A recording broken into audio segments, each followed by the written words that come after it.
Spoštovani, lep dober dan, hvala za vaš odziv na to novinarsko konferenco, ki je naša služba Slovenske demokratske stranke za stike z javnostmi sklicala. Namreč 28. decembra je Vlada Republike Slovenije javnosti podala neko poročilo o svojih uspehih za mandat 2014-2017. In ker sem v Slovenski demokratski stranki pristojna kot predsednica odbora za zdravstvo, da to komentiram, bi si dovolila, da se osredotočim predvsem na izjavo, ki se tiče dela Ministrstva za zdravje. Ne vem, če vam je ta dokument znan, ampak v tem dokumentu se ministrstvo oziroma ministrica aktualna hvali z rešitvami v informacijskem sistemu za področje zdravstva, pohvali se z posodobitvijo izvajanja nujne medicinske pomoči na področju Slovenije, pohvali se, da gre za njenimi ukrepi za povečano dostopnost, kakovost in varno zdravstveno oskrbo, ter še nekatere druge ugotovitve, ki jih lahko seveda v nadaljevanju komentiram. Takole bi rekla, kot poznavalec zdravstvenega sistema in aktivni udeležnik tega sistema kot zdravnik, bi v začetku rekla, da za področje zdravstva lahko ugotovimo, da je delo ministrice za zdravje v njenem mandatu potekalo predvsem brez ustreznega dialoga z deležniki, še pogosteje pa z izključevanjem zainteresirane javnosti. Ministrica v tem mandatu končuje projekte, s katerimi se hvali, ki pa so bili seveda zastavljeni v mandatih prejšnjih predhodnih ministrov. Tak je recimo primer uvajanja referenčnih ambulant in uvajanje urgentnih centrov v Republiki Sloveniji. Pravzaprav bi ukrepe ministrice, ki jih izvaja v svojem mandatu, vsi, ki delamo v zdravstvu, ocenili kot način dela, da se zdravstvo dezintegrira, njeno delo vodi z zakoni, ki jih je sprejela, v povečanje čakalnih dob in pravzaprav na tak način za zmanjšanje dostopnosti do zdravstvenih storitev. Predvsem bi tukaj izpostavila negativne ukrepe, ki jo zakonodaja prinaša, torej najbolj problematičen je zakon o zdravniški službi in zakon o zdravstveni dejavnosti, ki hudo posega v kompetence na eni strani zdravniške zbornice, na drugi strani pa zdravnikov, ki delamo v zdravstvu, saj v bistvu posega pravzaprav v ustavne pravice in zakonske pravice državljanov, bodisi pacientov, kot tudi seveda zdravstvenega kadra, tukaj mislim predvsem zdravnike. Čudi me in smo tudi zgroženi, da ministrica ne ukrepa ob vseh dokazih kriminalnih dejanj v zvezi z nabavami materialov v javnem zdravstvu, v bistvu, da izvaja čisto politično kadrovanje, tudi največjih in najbolj zahtevnih ustanov v Sloveniji. Izgube v javnih zdravstvenih zavodih so se v mandatu ministrice Kolar Celarceve še dodatno povečale in ministrica nikakor ni pripravila ustreznih ukrepov za izhod slovenskega zdravstva iz krize, ni zagotovila ustreznih sprememb v sistemu financiranja in vzdržnosti javnega zdravstvenega sistema. Kar je naredila, so neke gasilske akcije, ki pa so seveda lahko tudi v luči evropske zakonodaje sporne. Zato si je ministrica v tem mandatu pridelala tudi prijavo na Evropsko komisijo in sprejeti zakon, ki je pač stopil v veljavo 17.12.2017, je že tudi vložen za ustavno presojo in zadržanje izvajanja tega zakona. Zdaj pa mogoče iz prakse, da nekaj povem o teh informacijskih rešitvah, ki so prva točka na seznamu ministrice, ki da bojda so tako dobre. Projekt e-recept se ni pričel v mandatu te ministrice, vendar že leta 2013. Ta projekt je seveda financiran z evropskimi sredstvi in po mojih informacijah so lahko vsi, ki so deležniki, da ta sistem teče, sodelovali, torej bil je prisoten nek pilotni projekt, na katerem se je delalo 1 leto in dejansko je ta sistem delujoč. Torej, e-recept je delujoč, ampak zato, ker se je v mandatu prejšnjih ministrov, torej od leta 2013, delalo in pristopilo k projektnemu delu. To pa seveda ne velja za tako imenovani e-zdravje oziroma e-napotnice.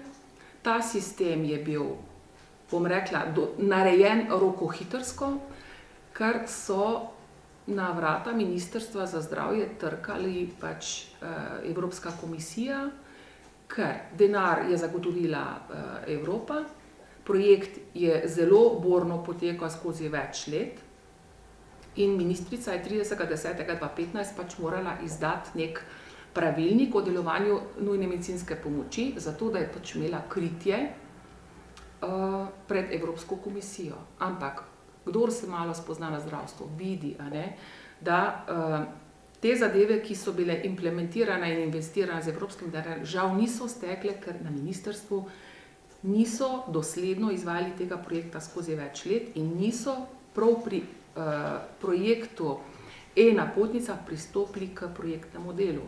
Tako je neko grobo ogrodje nastalo na Ministrstvu za zdravje in potem je bil to grobo ogrodje predano v upravljanje Nacionalnemu inštitutu za javno zdravje. In tukaj so se začele kazati vse pomanjkljivosti tega sistema, tako da ta sistem danes ne teče. Največji problem je, ker niso bili strokovno narejeni šifranti, ki jih izvajalci potrebujemo, da lahko ustrezno izpišemo neko napotnico. In imamo ogromno težav in moramo izvajalci med seboj komunicirati, da pridemo do ustreznih šifer, ki na to zagotovijo, da potem v elektronskem sistemu lahko nekega pacienta na neko preiskavo naročimo. Torej, tukaj smo izvajalci zelo obremenjeni. Poleg tega, za tak projekt ni bilo nikakršnih finančnih sredstev za izvajalce. Se pravi, gre za nek nov sistem, ki ni dodelan in tudi ni bil finančno ustrezno ovrednoten. In žal seveda to privede do tega, da izvajalci pač zaradi veljavnosti teh predpisov morajo to izvajati, ampak sredstev ni in se znajdejo, kakor se znajdejo, na koncu gre seveda to na račun sredstev, ki so namenjena pacientu. Torej, e-napotnica je sistem, ki delno deluje, pacientu pa pravzaprav ničemer ne olajša dostopnosti do neke zdravstvene storitve. Tukaj bi pripomnila na vse tiste starejše, ki niso računalniško pismeni, ki se zelo s težavo tukaj znajdejo, čeprav obstaja nek telefonski suport, ampak to je vse bolj komplicirano kot sistem, ko smo poznali navadno pismeno napotnico. Druga točka, kjer se ministrica pohvali, je sistem posodobitve nujne medicinske pomoči. Spet en projekt, ki se je začel pred mandatom te ministrice za izgradnjo urgentnih centrov, žal pa tudi predhodniki ministrice niso delali na kadrih. Torej, to so moderne, super opremljene inštitucije, ki pravzaprav danes služijo več ali manj, da zdravniki, hospitalni specialisti na enem mestu lažje obravnavajo paciente. Sistem, da bi pa urgentne centre vodili specialisti urgentne medicine, pa še dolgo ne bo zaživel, ker je ministrstvo tudi pozabilo narediti strategijo specializacij. Torej, če postaviš centre, moraš dati tudi vsebino in vsebino dajejo timski vodje in to so zdravniki. In danes se, bom rekla po domače, flika, en urgentni center Trbovlje, greste lahko pogledati, kako to izgleda. Zdravniki se mujajo, splošni zdravniki, da bi to pokrili. In konkretno v tem centru je nesoglasje med lokalnim zdravstvenim domom in bolnišnico in pacient, ki je pogledan v teku dneva v urgentni triažni ambulanti, mora na to v zdravstveni dom, kjer odda kri za laboratorijske preiskave in se iz izvidi vrne. Se pravi, kup nekih neracionalnosti, nedodelanosti. Torej, ni bilo sistemskega pristopa, da bi izvajalci, ki so zdaj za to zadolženi, lahko delali, torej sami poskušajo reševati probleme na terenu. Se pravi, periferija, urgentni centri so v sistemu organiziranja dela prepuščeni povsem sami sebi. Ta sistem je privedel veliko finančno breme, vendar so tam neki kadri, sestre, potem ekipe reševalnih vozil, manjka pa zdravnikov. Kar bi še tukaj izpostavila, po tem pravilniku je ministrica predvidela, da bo cela Slovenija posuta z prvimi posredovalci. Kdor bere ta pravilnik, vidi, da je to predvsem na volonterski osnovi. Cel teren Slovenije naj bi bil pokrit z temi avtomatskimi defibrilatorji.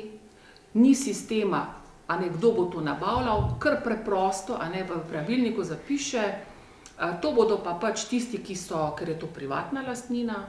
Jaz ne vem, da bi iz naslova Zavoda za zdravstveno zavarovanje bilo nabavljen en avtomatski defibrilator, ponavadi so to kakšna donacija, gasilska društva, firme, ki na koncu iz pozitivnega poslovanja namenijo še za tak pameten aparatek denar, ampak kupiti aparat ne pomeni, da služi funkciji, ker tak aparat mora biti tehnično usposobljen, nadzorovan, ker te baterije se izpraznijo.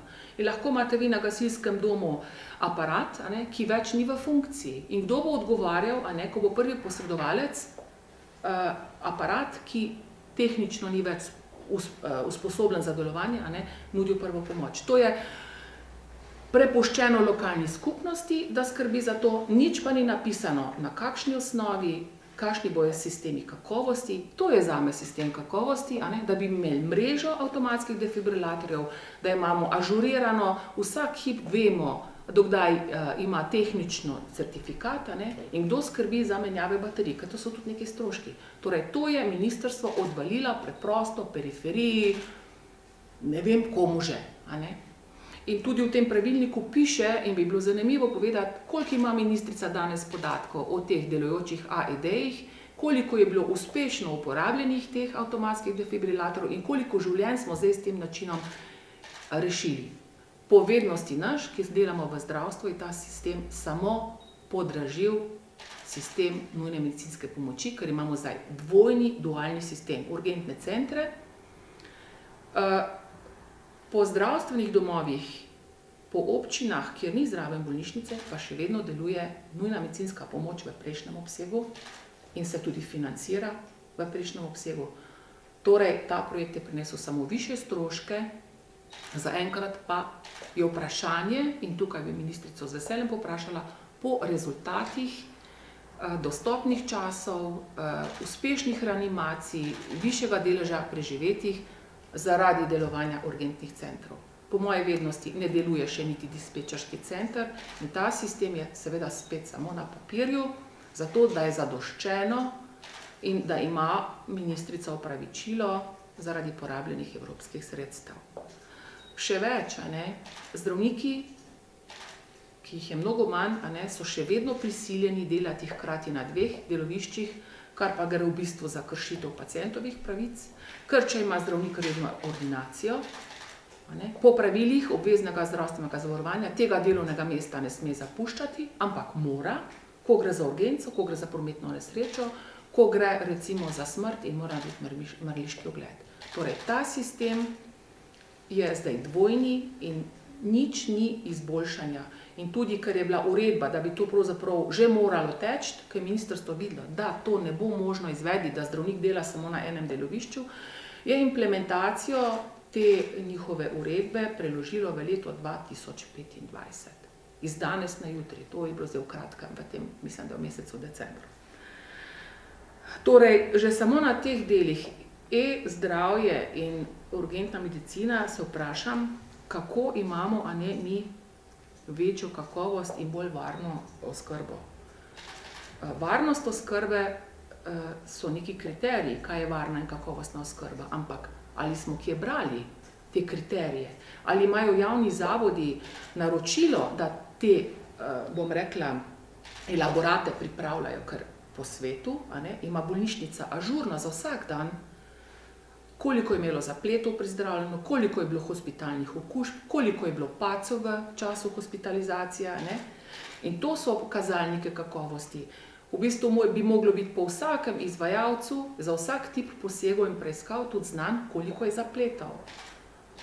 In če bi tukaj recimo pripomnila na otroško srčno kirurgijo, ja, kje pa lahko tukaj govorimo o varni in kakovostni oskrbi, ko iz medijev beremo, da praktično niti na intenzivnih enotah nimajo zadosti zdravnikov, da bi oskrbeli te najbolj prizadete, najbolj bolne drobne otroke, kaj šele, da bi naša otroška srčna kirurgija imela sistem, lahko da ima, pa meni to ni znano, kako postopajo, kakšni so protokoli, ko se rodi otrok za njegovo hudo srčno napako. Kakšni so protokoli, kdo postavlja diagnostiko, v kolikem času je pacientu zagotovljena operativna terapija in kje. In tukaj ministrica striktno ignorira priporočila Evropske komisije, ki je dala leta 2011 priporočilo, da se države na evropski ravni povezujejo za redke bolezni preko nekih referenčnih centrov. In meni ni znano, da bi naše ministrstvo izdelalo nek protokol za redke bolezni ali za zahtevne primere in da bi vstopilo v sistem referenčnih centrov. Lahko da je, ampak glede na to, kar se dogaja tudi na UKC Ljubljana z menjavami vodstev, tako generalnih direktorjev kot strokovnih direktorjev, mislim, da verjetno, če bi to imeli dodelano, da bi zelo hitro stopili v javnost in ta protokol javnosti pokazali. Tukaj bi komentirala še to, da ministrica zagotavlja, da bo nek referenčni center za otroško srčno kirurgijo, kjer mislim, da so predvsem zlorabili ime uglednega slovenskega kardiokirurga iz Amerike. Tako da jaz mislim, da je to spet nekaj za papir, za javnost, da se pomiri. Vprašanje pa je, kakšne so stiske staršev, ki imajo danes rojene otroke z neko hudo srčno napako.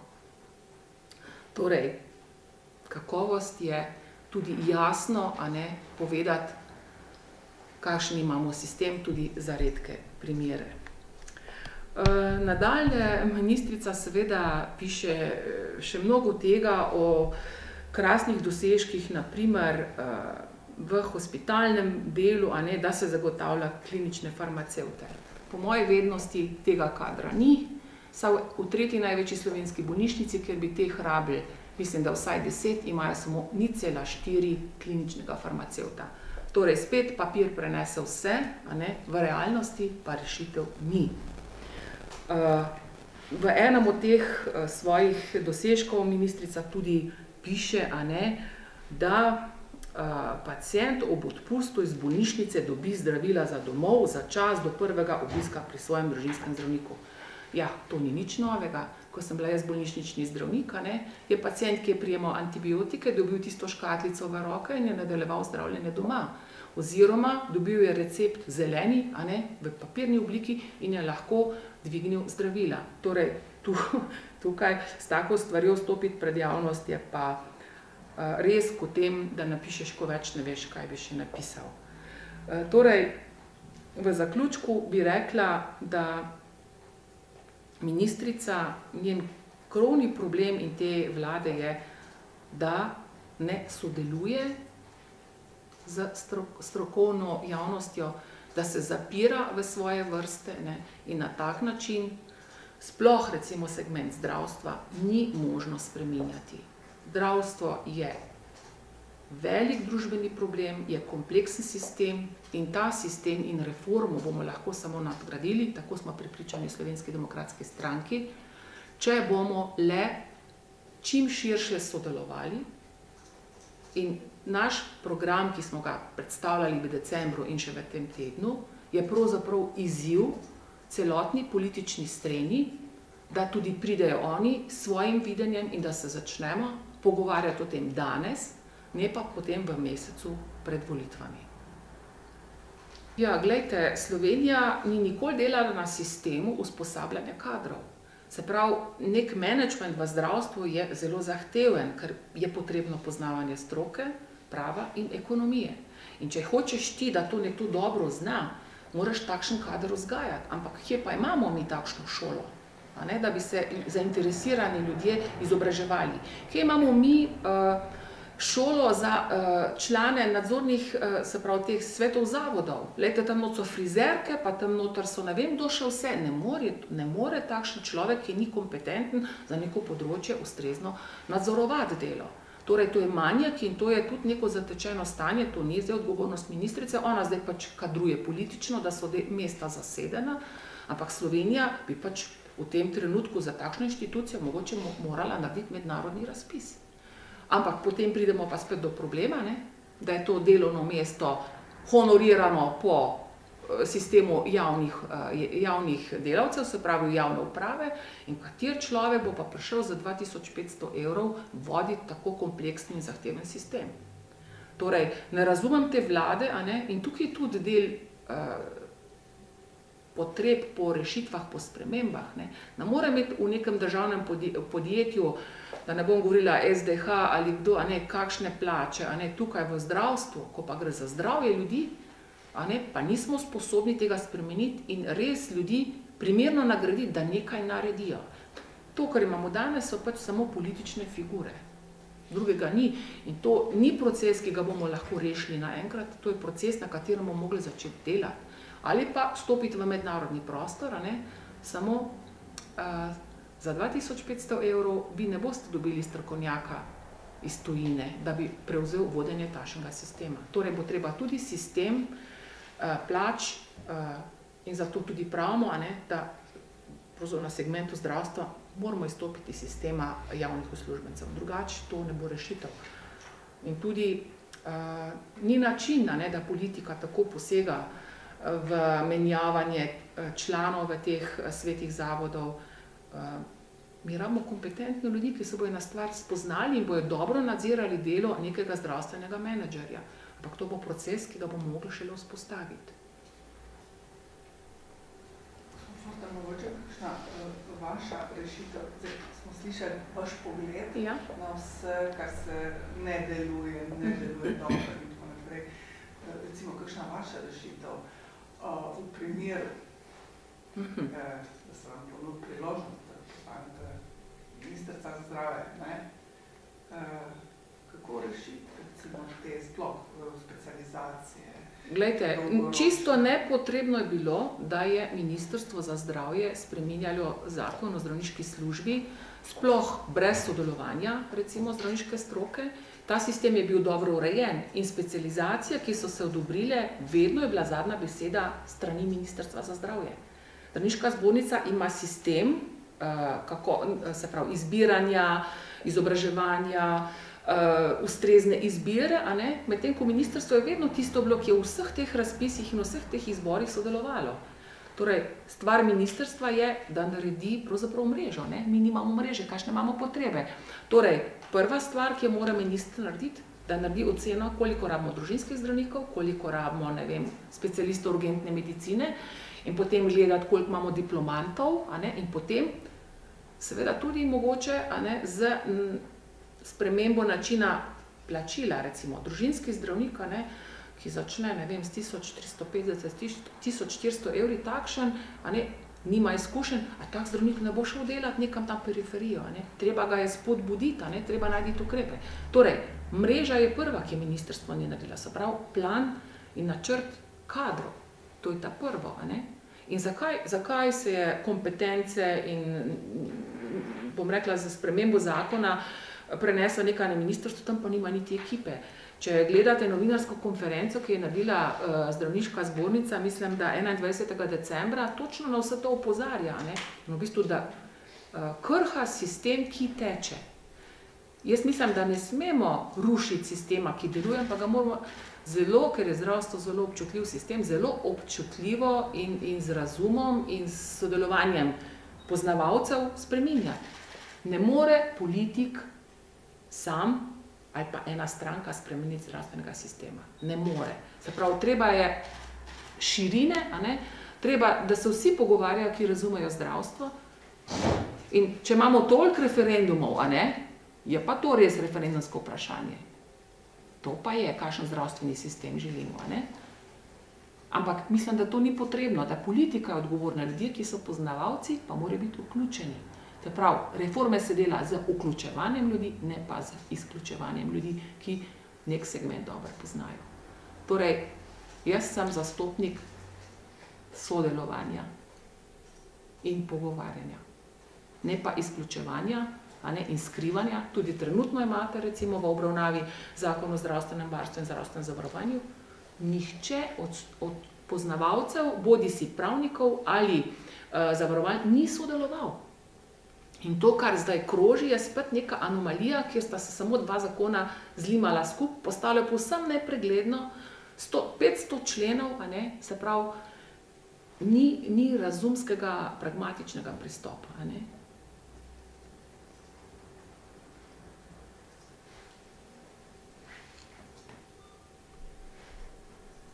Kar se pa tiče javnih zavodov, pa tudi ni način. Ni način, da menja direktorje zaradi politične funkcije. Mi rabimo direktorje, ki razume, ki bo imel vizijo razvoja, ki bo imel urodja, da bo zaposlil kadre, ampak tam ne moramo več imeti te plačilne uravnilovke. Tam v bistvu direktor bo mogel imeti možnost, da zdravnik naredi dvakrat toliko kot nekdo drug, ki noče ali ne more, da bo ustrezno nagrajen. Tega danes nimamo. Čakalne vrste, programi, ti moraš narediti razpis, če hočeš, da dobiš neko realno ponudbo. Se pravi, programi se morajo začeti razpisovati. In zavarovalnica mora biti prava zavarovalnica, torej taka, ki bo imela interes za svoje zavarovance kupovati produkte pri izvajalcih. In zato mi govorimo, da je zdravstvo tudi tržna dejavnost, ker sloni na tržnih osnovah. Vse ima svojo ceno, materiali, kader, in ne moramo reči, da je to neka dejavnost kot kultura. Žal. Tukaj v bistvu treba analiza realnega stanja mora biti narejena. Ne moramo mi se usmeriti v neko ideologijo. Zdravstvo ni ideološka tema. Če pa vemo, da se stvar neracionalno potroši, ali pa da vemo, da so tudi kriminalna dejanja vmes, da se preplačujejo stvari, ampak gledajte, to je res vrh ledene gore. Jaz vam povem za svoj primer, recimo.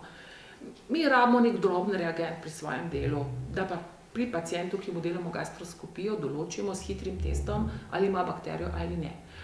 En dobavitelj se je en hip določil, da več to ne bo dobavljal in smo bili naenkrat brez tega. In smo iskali, kje to lahko dobavimo, za kakšno ceno. Ja, na koncu smo bili v zadregi, v Sloveniji smo rekli, kličemo nabavno službo največje slovenske ustanove. Ja, so rekli, ta dobavitelj po kosu 25 evrov. Prej je bil pa to 2,5 evra, 2,3. Mi to ne preživimo, zato smo iskali naprej in smo dobili dobavitelja za 2,5 evra. Torej v kliničnem centru tudi za najmanjšo stvar ni problem, dobavitelj pove ceno in to se plača in to se mora nehati. Glede, to je 10-kratnik in pri ožilnih opornicah imate tudi 10-kratnike cene. Če gledate za neke stente, kar je Jelka Godec povedala, so bili 950 ali profesor Noč je to poročal, v Nemčiji so pa 100 evrov. In če vi naberete za vse te artikle, ki jih je tisoče in tisoče, in moja ocena ni zrasla na mojem zelniku, da se 30% porabi neracionalno, kot sem v članku za demokracijo zapisala. Če vi sam to malo primerjate, je vprašanje, če samo 30%. Pa ni tukaj kraj, ampak je negospodarno ravnanje za sredstvi. En segment, se pravi, naš dihalni test, oziroma ureja dihalni test, oziroma ureja test, ki ga tle delamo o pacientu, ali pa ta, ki se dela v klinični center, 10-kratna razlika v ceni. Ampak tam se pač niso sekirali. Denar je in dejansko je, in ko izgubo narediš, kaj? Država sprejme interventni zakon. Na tak način, ko mi z pik-asom mečemo denar v sistem, kot so včasih v hunte metali rudari kolem, na tak način nikoli ne moramo sanirati zdravstva. Potem pa naj en stopi pred javnost, pa reče, ja, prispevna stopnja bo pa zdaj 9%. Čakajte malo, treba najprej pospraviti, potem narediti košarico pravic, tokle rabimo, se zdaj bomo videli, koliko rabimo, kakšnih preiskav. In to se da finančna ocena narediti, koliko tega rabimo. To je mogoče dobro tega sistema, da imamo zdaj to e-naročanje in bomo zdaj videli, en hip, koliko dejansko res ljudi čaka, kakšne so potrebe, kaj to pomeni finančno. Potem se pa treba zavarovalnicam pogovarjati, a one lahko to sfinancira, ali kakšen je manjek sredstev. Lahko da nam manjka 700 milijonov evrov, ne vem, 500, 300, ne vem. Zato je treba konkretno delati in zato ni zdravstvo politično vprašanje, ampak je predvsem strokovno, ker je treba vse dobro dodelati. To je huda stvar, jaz se to zavedam. To je tako, kot bi vi 5 barv vzeli pa en klopčič naredili. tako v eno barvo vam potegno.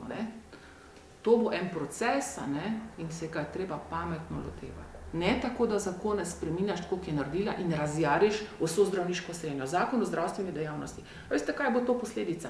Zdravnik bo lahko delal 40 plus 8 ur, tisti, ko pravijo zaslužkari, ki vse to moti. Ja, nekdo si lahko prvošči žepa plačati. Ni prav, da se to izkorišča, ampak če je vrsta, pa je doktor pripravljen narediti, tak pacient ne bo šel v čakalno vrsto.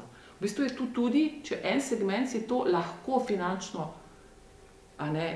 privošči, je tudi to skrajševanje čakalnih vrst. In danes bi vsi ti šli v čakalne vrste, ko bo to prepovedano. Zdravnik bo delal manj, marsikdo bo zaslužil malo manj, marsikdo, ki je mlajši, bo šel tudi v tujino. In še recimo en komentar, zdaj ne vem, če še snemate, ampak vseeno recimo ta zakon o pacientovih pravicah. Kaj je ministrica naredila? Notor je dala še zelo hitro. Torej, pacient mora biti obravnavan v 14 dneh. Ampak če imate vi samo toliko resursov kadrovskih, vi samo urivate noter, nekoga ima prednost. Ampak nihče ni dodelal, a so vsi, ki imajo zelo hitro, enako ogroženi. Veste, en doktor napiše zelo hitro zato, ker se mu pacient smili ali pa ker se mu ne da z njim pogajati, da je pač to zaredno preiskavo. Razumete, tudi pritisk pacientov je velik in doktor hitro označi tisto številko. Kaj to pomeni? Še več bo urivanja, ampak tisti, ki imajo redno, bo še dlje čakali. Se pravi, v masi ne naredimo nič. Mi samo nekatere še bolj na stran porinemo, tisti, ki imajo oznako redno, ker je njegov doktor prepričan, da ta pacient pa lahko čaka na redno neko preiskavo ali poseg. Razumete? Nič nismo naredili, da mi tako naredimo. Edino, kar je mora biti pozitivno, da res mogoče nekateri pacienti so iskali, kje bojo prej na vrsti, pa so se pri različnih izvajalcih upisovali v čakalne vrste. To je pa res. Zdaj, ko imamo napotnico, ki si jo nekdo unese v svoj sistem, je pač pri tem izvajalcu, ne more biti hkrati pri dveh. Tukaj bo mogoče, ne vem, 10% za nekatere stvari krajših čakalnih dob. To bomo pa res videli. To je mogoče edina pozitivna stvar od tega e-naročanja, da bojo te stvari postale pregledne. Ampak v masi, če gledate vse državljane, pa to ne bo nič skrajšalo čakalne dobe. Nekdo bo še malo bolj odrinjen, zato ker nekdo dobil bonus zelo hitro in bo malo prej na vrsti. Ne moramo z računalniškim sistemom reševati probleme slovenskega zdravstva. Treba znanje, toleranco, odprtih pogovorov in skupnih rešitev. Sem prepričana, da ljudje, in vem, da ljudje tudi v SD-ju razmišljajo o tem, so delovne skupine, ki delajo na tem, vsaj 3 delovne skupine so v slovenskem prostoru, ki razmišljajo, razglabljajo ljudje, ki imajo izkušnje in znanje. Ampak zelo malo ljudi je bilo povabljenih ministrici, da bi skupaj z njo delali. To pa tudi vemo, Ker najlažje je se obraniti tako, da se ne soočiš. Nekaj delaš, daš ven, pa greš takole naprej. Pa napišeš en list, koliko si dober. Papir prenese vse. Se dogaja itak, Ja, vse. Znižujemo standarde zato, da prikažemo en resor bolj učinkovit. Ja, pa ni, Mi nimamo sistema kakovosti. Recimo, pa ni vse ministričina krivda, recimo. Zakaj moramo imeti zunanjo akreditacijo? Recimo, Nemčija tega ne pozna. Ministrstvo dodela sistem, kaj je kakovost, in po tem sistemu ustanove morajo delati in morajo tudi rezultate imeti javno dostopne. Pri nas je pa nekdo vpeljal eno zunanjo akreditacijo. Zakaj že? Ker je zelo draga, in nekdo fajn na tem zasluži. Ni pa to po meri nekega sistema. 2006 so že bile zametki, kako bi to naredili na ministrstvu. Takrat je bil tudi gospod, ki se zelo spozna na kakovost v tej ekipi, ampak potem je to zamrlo. Problem našega ministrstva je, da veliko let so neki projekti, ki potem niso dosledno izpeljani, kar pomeni, da ljudje premalj intenzivno delajo. Tam. Drug nivo, nivo. Ja, pač je treba, in tukaj to pa še ne vemo, kako je to. Kako je to po ministrstvih. Saj slišimo, da vsaj za nekatera ministrstva vem, tako iz domačih logov, da je v bistvu to odlagališče za neke kadre. Mi smo še daleč od tega, recimo, ker imajo tuje firme, da razpišejo delovno mesto, na katerega se ljudje prijavijo, potem pa iščejo najbolj kompetentne za tiste delovne naloge. Tega mi nimamo. Ljudje, ki grejo naši ven v tujino, na eno delovno mesto se prijavi 400 ljudi, potem je pa sito, na koncu stanejo 4, izbran je en. Tako prideš do kakovostnega kadra, mi tega sploh ne poznamo.